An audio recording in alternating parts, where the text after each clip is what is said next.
There are only two kinds of people in the world, mystics and mistakes. If your perception has made a mistake, you're a mistake. If your perception has gone beyond the mistakes and beginning to see life just the way it is, then you're a mystic, to put it very simply. Am I being too cruel to you? Am I being too cruel to you?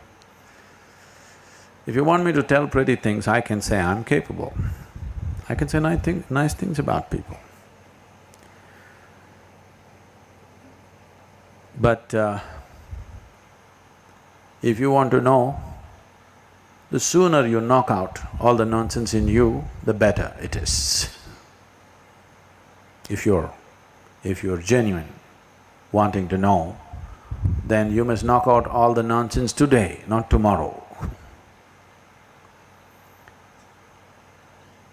If your perception is changing at different times of your life, obviously what you did yesterday or how you saw life yesterday was a mistake. What you're doing now is the right thing. But suppose this changes tomorrow, this was a mistake, tomorrow is the right thing. Isn't this happening all the time? So there's a whole big mistake about the way we are perceiving life. When it gets corrected, people think you are a mystic. Because you're beginning to perceive life in such a way that you can never fit it into logic, it's way beyond logic. Logic is just a small part of your life. You can never fit life into it. You can fit logic into your life, but never life into logic. When your experience of life has transcended the limitations of the sense perception, then you would be known as a mystic, because you can make things happen in a way that others cannot understand, so they call you a mystic, which means they are admitting they are a mystic.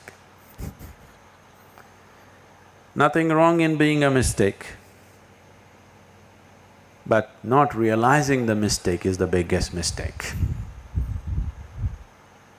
Because when we were born, our sense organs naturally opened up, because that is needed for survival.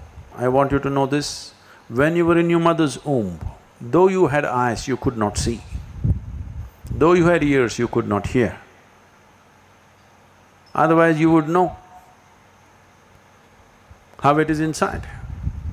Only after you were born, at the moment of birth, your sense organs got opened up, because that's necessary for your survival outside.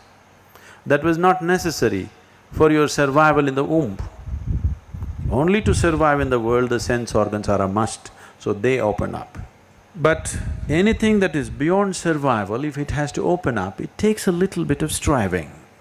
For example, suppose let's say, when you were born as an infant, you were left in a forest and you never came in touch with human societies. If something edible arrived in front of you, you would take this and stuff it into your ears. Is that so? You would know where to put this, isn't it? But would you know how to read, how to write, how to speak a language? Would you know? No. That took some striving. Today, language is just flowing out of you like this. But I want you to go back, when you were 2-3 years of age, they asked you to write that damn ye or ah. Oh, what a complicated nonsense this was.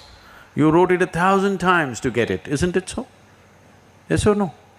Just the alphabet A, how many times did you write it before you got it right? Hundreds of times, isn't it? Because of that striving, today it flows like that. So anything that is beyond survival doesn't open up for you unless you strive. All the religions, all the spiritual traditions that you see on the planet are just this striving. Unfortunately, over a period of time, transmitting it from generation to generation, generation to generation, things get twisted out and end up being just a heap of rituals and belief systems. Otherwise, every one of them started off as human striving to know, human striving to experience, human striving to create well-being for himself. Somewhere it gets twisted out. Everybody who is a mistake is a potential mystic.